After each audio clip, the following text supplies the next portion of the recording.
warahmatullahi wabarakatuh. Perkenalkan, kami dari Perbankan Syariah 6 semester 4 Institut Agama Islam Negeri IAIN Bone.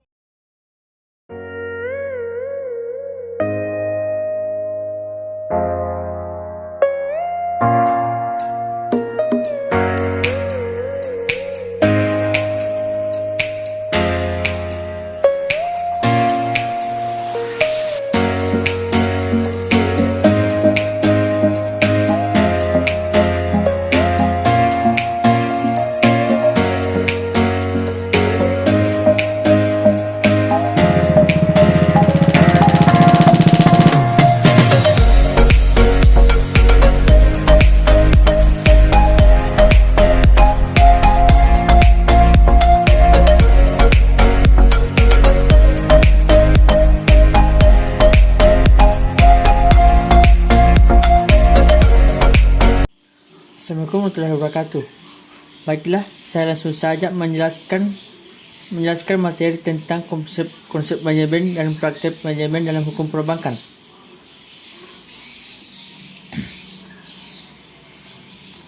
Pengertian manajemen. Kamus Webster menyatakan bahwa manajemen berasal dari kata manager yang mana dalam kamus bahasa Inggris atau Indonesia. Kata manajer berarti mengurus, memimpin, mencapai, dan memerintah. Berdasarkan pengertian secara etimologis itu muncullah konsep manajemen yang secara etimologis menurut para ahli disebut sebagai the art of managing, coordinating, directing, and controlling. Manajemen merupakan suatu kegiatan atau seni dalam mengurus unsur manajemen. 1. Yaitu tenaga kerja manusia, baik tenaga kerja pemimpin maupun tenaga kerja operasional. 2. Money, yaitu uang dibutuhkan untuk mencapai tujuan yang diinginkan. 3. Methods, yaitu cara yang dipergunakan dalam usaha mencapai tujuan. 4. Materialis, yaitu bahan-bahan yang dipergunakan untuk tujuan. 5. Mekanis, yaitu mesin-mesin atau alat-alat yang diperlukan atau dipergunakan untuk mencapai tujuan. 6. Market, yaitu pasar untuk menjual barang dan jasa-jasa yang dihasilkan. Fungsi manajemen. Untuk penjelasan lebih terperinci berikut ini, diuraikan beberapa fungsi pokok manajemen, yaitu perencanaan, planning, pengorganisasian, organizing, pengaturan, directing, coordination, kepemimpinan, leadership, komunikasi, communicating, pengawasan, controlling. Baiklah, itu saja dari penjelasan dari saya. Wabillahi taufiq wal hidayah. Wassalamualaikum warahmatullahi wabarakatuh. Adapun instrumen likuiditas yang dimana pertama yaitu giro wajib minimum, dimana giro wajib minimum adalah simpanan minimum bank umum dalam giro pada Bank Indonesia yang besarnya ditetapkan oleh Bank Indonesia berdasarkan presentase tertentu, di mana dari pihak ketiga atau DPK. Yang kedua yaitu clearing. Di sini clearing adalah sarana perhitungan utang piutang antar bank dengan cara saling menyerahkan surat-surat berharga guna untuk memperlancar lalu lintas pembayaran. Nah, yang ketiga adalah BLBI, di mana BLBI adalah bantuan likuiditas Bank Indonesia, yaitu skema pinjaman yang diberikan Bank Indonesia pada bank-bank yang mengalami masalah likuiditas. Selanjutnya yaitu strategi pemeliharaan likuiditas. Di sini di dalam memelihara likuiditas, maka faktor ekstern yang harus diperhatikan dan diantisipasi. Nah, untuk mengantisipasi atau mengatasi masalah likuiditas, di sini dikaitkan dengan upaya di mana upaya pengembangan dalam bank syariah atau tuntutan deposan, profesionalitas, tingkat profitabilitas, dan kepatuhan terhadap sistem syariah. Nah, selanjutnya yaitu instrumen Islami untuk manajemen likuiditas. Di sini instrumen yang harus dilakukan bank agar tetap liquid, di mana memiliki cadangan primer atau yang terdiri dari bank sentral atau giro wajib minimum atau GMW. Yang kedua yaitu secondary reserve, di mana cadangan yang berfungsi sebagai penyangga primaris service. Adapun cadangan sekundernya yang berupa surat-surat berharga yang bisa berupa sertifikat wadiah Bank Indonesia. Nah, yang ketiga yaitu mempunyai akses pasar, yaitu di mana ada pasar uang antar bank syariah atau PUAS, di mana pasar modal syariah atau fasilitas pembiayaan jangka pendek bagi bank syariah bisa menjadi sebagai LPS, yaitu sarana penunjang likuiditas perbankan.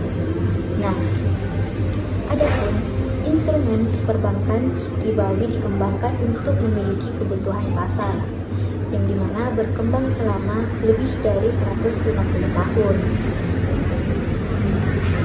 Instrumen ini menunjang pada utang, di mana sekuritasnya jangka pendek. Di sini seperti instrumen likuiditas, likuiditas jangka pendek dan jatuh tempo beberapa jam, semalam, suatu hari atau lebih lama. Di sini secara umum instrumen likuiditas matang dalam periode mulai dari 3 bulan kurang 1 tahun. Di sini ada beberapa hal umum dalam sekuritas utang ribawi adalah commercial papers, yaitu obligasi korporasi jangka pendek yang mewakili aman dan tidak amannya pinjaman korporasi. Sekian dari saya. Assalamualaikum warahmatullahi wabarakatuh. Baiklah, saya akan melanjutkan pengertian dari likuiditas. Jadi secara umum itu pengertian likuiditas adalah kemampuan untuk memenuhi kebutuhan dana atau cash flow dengan segera dan dengan biaya yang sesuai. Di mana fungsi dari likuiditas secara umum yaitu menjalankan transaksi bisnisnya sehari-hari, mengatasi kebutuhan dana yang mendesak, memuaskan permintaan nasabah yang akan dipinjamkan, memberikan fleksibilitas dalam meraih kesempatan investasi menarik yang menguntungkan. Dalam terminologi keuangan dan perbankan terdapat banyak pengertian mengenai likuiditas, yaitu likuiditas adalah kemampuan bank untuk memenuhi kemungkinan ditariknya deposito atau simpanan oleh deposan. Yang kedua itu lingkup manajemen likuiditas.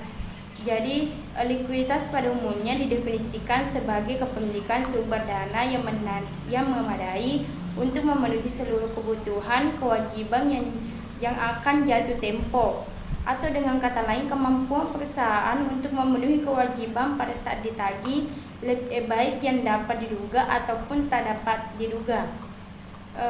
Yang selanjutnya itu pengelolaan likuiditas pada bank syariah. Baik bank konvensional maupun bank syariah wajib mengelola likuiditasnya, karena pengelolaan likuiditas tersebut diperlukan untuk memenuhi kewajiban bank, terutama kewajiban jangka pendek. Namun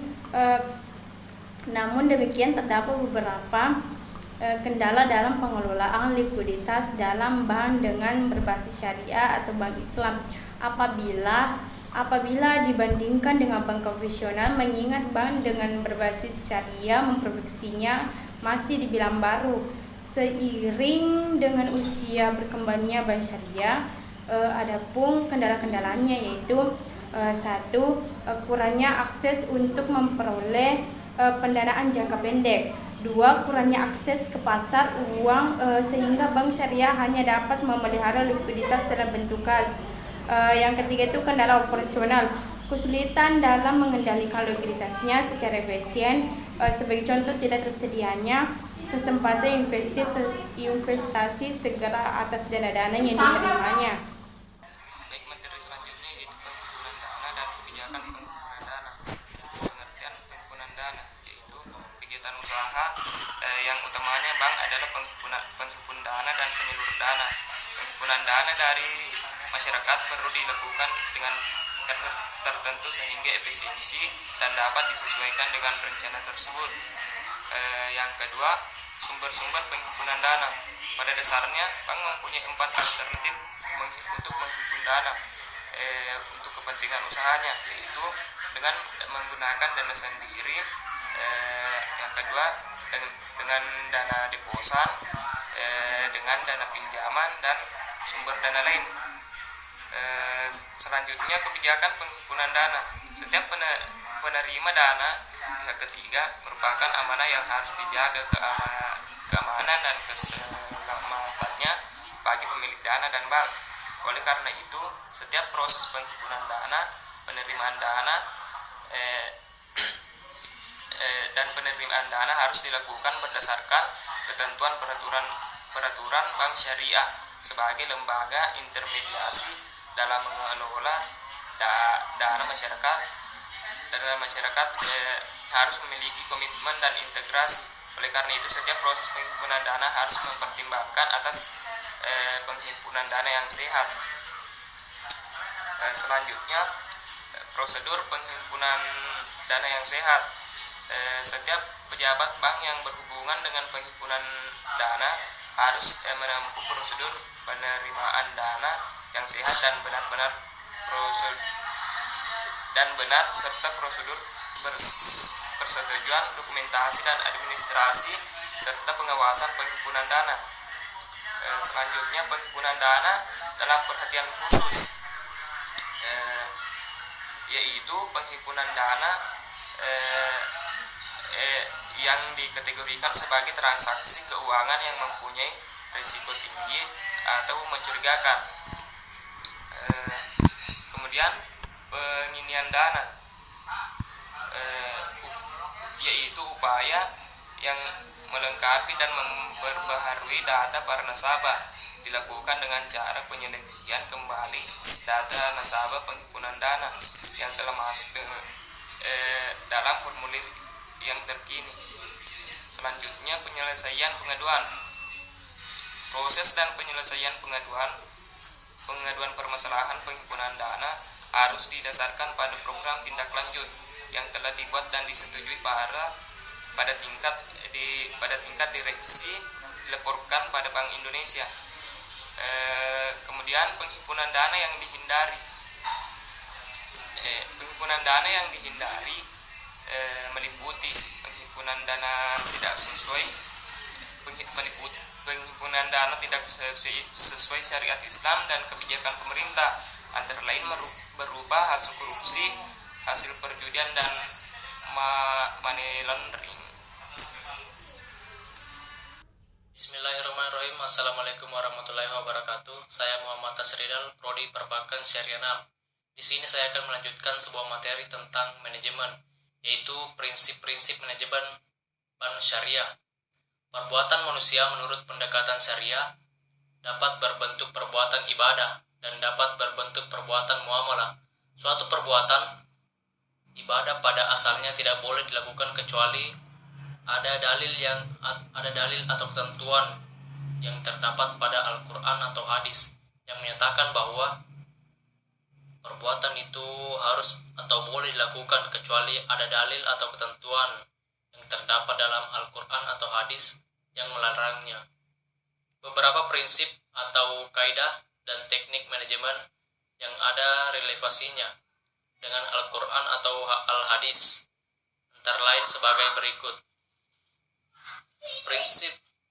Bagian A, prinsip amar ma'ruf nahi mungkar, yaitu setiap muslim wajib melakukan perbuatan yang ma'ruf, yaitu perbuatan yang baik dan terpuji seperti perbuatan tolong-menolong atau tawa'un, menegakkan keadilan di antara manusia, meningkatkan kesejahteraan masyarakat, mempertinggi definisi, dan lain-lain. Yang bagian B yaitu menegakkan kebenaran. Ajaran Islam adalah metode ilahi untuk menegakkan kebenaran dan menghapuskan kebatilan, dan untuk menciptakan masyarakat yang adil, sejahtera, serta diredai Tuhan. Kebenaran menurut ukuran dan norma Islam. Bagian C yaitu kewajiban menegakkan keadilan. Hukum syariah mewajibkan kita menegakkan keadilan kapan dan dimanapun. Semua perbuatan harus dilakukan dengan adil. Adil di dalam menimbang, adil dalam bertindak, dan adil dalam menghukum. Dan bagian D, menyampaikan amanah. Allah dan Rasul-Nya memerintahkan kepada setiap muslim untuk menyampaikan amanah. Allah memerintahkan agar selalu menyampaikan amanah dalam segala bentuknya, baik amanat perorangan seperti jual beli, hukum perjanjian yang termaktu dalam kitab Al-Buyu, hukum dagang. Jadi kesimpulannya di sini, kegiatan usaha yang utama bank adalah penghimpunan dana dan penyaluran dana. Penghimpunan dana dari masyarakat perlu dilakukan dengan cara tertentu sehingga efisien dan dapat disesuaikan dengan rencana tersebut. Setiap penerima dana, pihak ketiga merupakan amanah yang harus dijaga keamanan dan kemaslahatannya bagi pemilik dana dan bank. Oleh karena itu, setiap proses penghimpunan dana, permintaan dana, oleh karena itu setiap proses penghimpunan dana dan penerima dana harus dilakukan berdasarkan ketentuan peraturan bank syariah sebagai lembaga intermediasi dalam mengelola dana. Masyarakat harus memiliki komitmen dan integritas untuk mendukung pemberian penyaluran dana yang sehat. Perlu menyediakan unsur struktur pengadilan internal atau struktur pengendalian, manajemen yang memadai, mulai tahap awal proses kegiatan penyaluran dana sampai pada tahap pengawasan dana, pembinaan dengan membentuk. Itulah demikian yang saya sampaikan. Lebih dan kurangnya mohon dimaafkan. Wabillahi taufik wal hidayah. Assalamualaikum warahmatullahi wabarakatuh. Baik, materi selanjutnya yaitu manajemen risiko pada perbankan syariah. Yang pertama, apa sih manajemen risiko itu? Manajemen risiko merupakan suatu sistem pengawasan risiko, bahkan perlindungan atas harta benda, keuntungan, serta keuangan suatu badan atau perorangan atas kemungkinan timbulnya suatu kerugian karena adanya risiko tersebut, di mana manajemen ini merupakan proses formal di mana faktor-faktor risiko secara sistematis diidentifikasikan, diukur, dan dicari solusinya. Manajemen risiko ini dengan kata lain adalah metode penanganan yang sistematis formal yang dikonsentrasikan pada pengidentifikasian dan pengontrolan peristiwa atau kejadian yang memiliki kemungkinan perubahan yang tidak diinginkan. Kemudian yang kedua, macam-macam risiko perbankan syariah. Yang pertama, risiko kredit, di mana risiko ini muncul jika bank tidak bisa memperoleh kembali cicilan pokok atau bunga dari pinjaman yang diberikan atau investasi yang dilakukan. Contohnya pada akad ijarah, di mana bank menghadapi risiko karena rusaknya barang yang disewakan, atau untuk kasus tenaga kerja yang disewa bank kemudian disewakan kepada nasabah, timbullah risiko tidak performnya memberi jasa. Kemudian yang kedua, risiko pasar, di mana risiko ini terjadi ketika kerugian yang dapat dialami bank melalui portofolio atau aset yang dimilikinya sebagai akibat pergerakan variabel pasar yang tidak menguntungkan. Contohnya, risiko bagi hasil, di mana bank mengalami kerugian karena potensial kerugian yang timbul akibat pergerakan syirka bagi hasil di pasar yang berlawanan dengan posisi atau transaksi bank yang mengandung risiko. Kemudian yang ketiga, Resiko likuiditas, di mana bank mengalami resiko sebagai yang disebabkan bank tidak mampu lagi memenuhi kewajiban-kewajiban yang telah jatuh tempo. Kemudian yang keempat, resiko likuiditas pendanaan, di mana resiko ini timbul karena bank tidak mampu mencairkan asetnya atau memperoleh pendanaan dari sumber lain. Kemudian yang kelima, resiko operasional, di mana resiko operasional di sini disebabkan ketidakcukupan dan tidak berfungsinya proses internal, kesalahan manusia, kegagalan sistem, atau adanya problematika eksternal yang mempengaruhi operasional bank. Kemudian yang keenam, resiko hukum atau legal, di mana resiko hukum adalah resiko yang disebabkan oleh adanya kelemahan aspek yuridis, yang mana antaranya disebabkan oleh adanya tuntunan hukum, ketiadaan peraturan perundang-undangan yang mendukung, atau kelemahan perikatan seperti tidak terpenuhinya syarat sah kontrak dan peningkatan agunan yang tidak sempurna. Kemudian yang ketujuh, resiko reputasi, di mana resiko ini adalah yang disebabkan antara lain publikasi negatif yang terkait dengan kegiatan usaha bank, terutama dengan pemberitaan media massa. Kemudian yang kedua, persepsi terhadap bank, kehilangan kepercayaan dari customer, counterpart, atau regulator. Kemudian, itulah pemaparan video dari kelompok kami. Mohon maaf apabila terdapat kesalahan. Wassalamualaikum warahmatullahi wabarakatuh.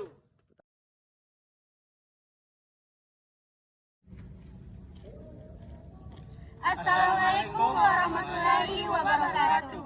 Perkenalkan, kami dari kelompok